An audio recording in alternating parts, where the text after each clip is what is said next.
What's going on, guys? This is Mystic Prune, and welcome back to F1 22 Career Mode in VR. Today we're at Baku, and it should be a good race. Well, a good set of races, to be honest. I'm still relatively new to Baku. The last time I played it properly was F1 2016. I've only done a handful of laps. We're talking, we're talking less than 10 laps since then.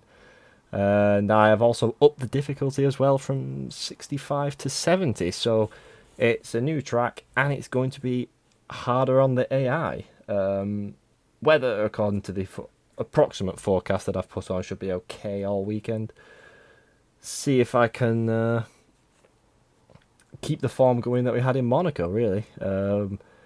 Practices and qualifying went average, to be honest. I had to really sweat to try and keep up with the AI. I'm having to dive into setups a bit now, because I am no good at these games, frankly. So and the AI are really fast, so I'm having to dive into setups just to make up the time, even just increasing the difficulty of that 5%. So it should be an interesting first sprint race and second and feature race, to be honest. We qualified 4th overall, I think, if I remember rightly. I don't quite know how that relates into grid position in the sprint races still. I still need to have a look into that. But the only thing I can do really is go as fast as I can for as long as I can. So without further ado, on to the first sprint race.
Focus now for the rest of the race.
And that's the first sprint race done. And what can I say? It didn't last quite as long as I was hoping it was going to last. Baku is absolutely bonkers to do in VR. You're coming down these really fast straights on this really wide track, and you have to turn into these 90-degree lefts, and the exits are so narrow, especially in VR. The walls get so close. It's one of the few times in VR where I actually am limited by the fact I'm in VR, not by my driving ability, so to speak, because it's so. It just opens your eyes even in VR. It's a really interesting thing because considering I'm not actually doing it, I am still in a video game.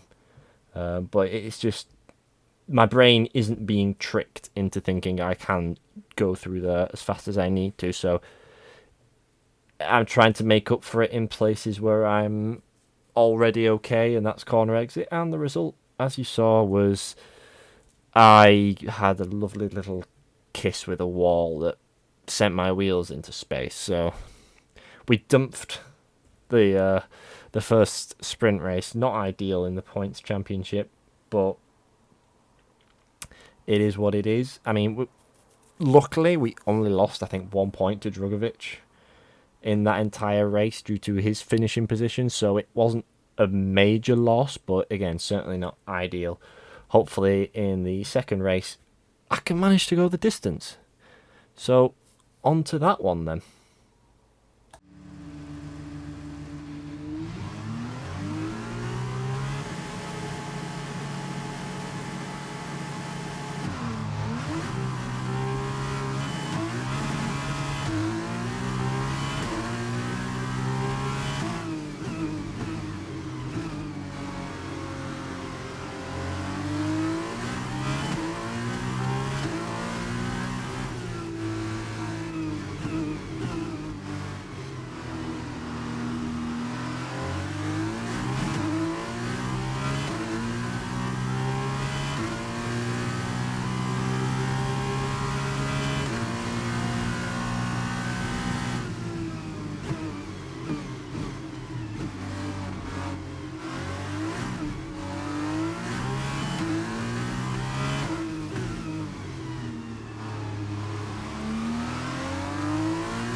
sprint race 2 is over.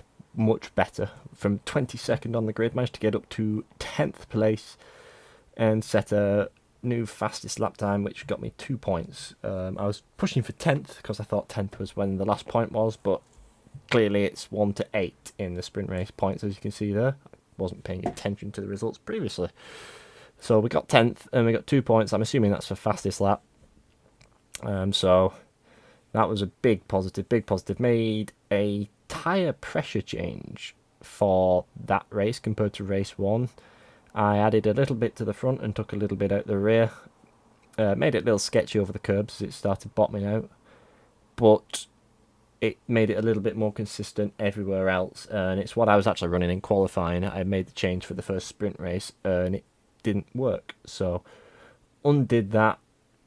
And as you can see, a few little minor mistakes here and there. Certainly not optimal, but it's a massive step up compared to the first sprint race where we ended up backwards in the wall. So on to the feature race now. We are starting on the super soft tyres. The track position is everything. Overtaking's hard around here for me. Lights are out. We cars seem to be down on top speed compared to the AI. I don't know if that's an AI thing or a setup thing, so I was really trying to maximise when I could overtake at my track position. Good start though. Good start for me anyway. Straight up into 3rd place. A little bit of a tweak of the headset there as we head down towards turn 3 now for the first time. Checking the mirrors every now and then, making sure the AI aren't going to dive bomb me, braking at the tree just before 100. Into the apex, right up to the wall, both sides. Again, braking at the trees, right up to the wall. 2nd is probably a bit quicker here, but 3rd was good for me in terms of consistency. I could really keep it consistent without the slides, and it didn't have to worry about spinning it out. Keep it left near that wall as far as you can. Cut the corner a little bit on the right to get down this little straight. And the castle section, this is really spectacularly fun in VR. It's just so tight. Short shift into 3rd. Into 4th, back into 3rd. Got to watch this curb because the car, particularly on the setup I was on, will jump wide. Watch the understeer through that section, but it's really, really sketchy. You go over the curb and the wheel shakes in the force feedback, and the car actually hops out towards that wall. So if you don't get the line right, you're going to hit that wall. It's a really fun section in the game, and to be honest, in VR as well. As we come down the end of the lap, that corner is hell. Got to be careful for the lock-ups on the entry. And this corner as well, the exit curb here is deadly. You don't really want to use too much of it, particularly if you've got the car as low to the floor as I have. So this again, these fast S's are particularly fun in VR because you get really close to the Tech Pro and the concrete on the exit. But this is where I began losing a bit of time to the AI in terms of top speed. Just coming down the start straight, I was still a little slow. I was running minimal wing and as low as I could get, but it still wasn't happening. But as we come on to the end of, well, the end of lap 3 now, we're looking to the outside of this red and white and blue car into turn 1. We do brake later, we give him the room on the inside, but he has to slow down a little bit just to make sure he turns it, and we get the move done. Skipping ahead now, just driving around behind Dan Ticktum, lap 12, Dan Ticktum comes into the pits and tries to undercut us, so we head down towards turn 1 on lap 13 now. We get the call on the steering wheel to pit, so we're going a lap longer than Ticktum as we come into the pits. Still wasn't quite confident on the pit entry there, so there's still plenty of time to be gained on pit entry, but it was okay, and I finally found the button to turn in to the pit box. So as I'm looking for the gate there, press the button, we get perfect turning, and we stop. Now the traffic lights on the little paddle, got to watch those to go green. When they go green you can go, so we're out the pits there. Pretty good stop on my end as Ticktum's already gone past. Turn the pit limiter off as soon as we can. We come out the pits, checking the mirrors, keeping it left, checking the mirrors, making sure we don't get overtaken. And we managed to hold on, but about halfway through that stint, as you can see, we had a big problem. We bottomed out on the curb, exit of turn 1, and it sent us round. Looking to keep it out the wall, did try and flick it back round, but I had to reverse. But we're now dropped from 2nd into 6th, and we managed to stay ahead. That car is actually Drugovic behind us, so that's our championship rival, so we managed to stay ahead of him. which is key, to be honest. The car ahead, I don't know who that is, but it wasn't really relevant. Just try and stay on the back of it and keep Drugovic behind at all costs. Like I say, he is the championship rival. We have a bit of a gap to third, so it was just key to keep him behind. He's still there as we come on to what is the last lap of the race now, lap 29. It's been an exciting but boring race at the same time. There was lots happening, but not a lot happening, if that makes sense. Like, a lot of the footage is just me driving round and round and round, so it's not really worth putting in, but because of the nature of the track, it was always exciting to be driving round and round and round, and trying to keep that consistency going. But we're on the final lap of the race now. Drugovic, as you can see in the mirror, is still right there, so we still can't make any mistakes whatsoever. As we're just coming through the first sector now, into the second, towards the middle of the track now. Again, the curb on the left really helps the car turn, so if your tyres are wearing, try and grab the curb on the left with the inside tyres.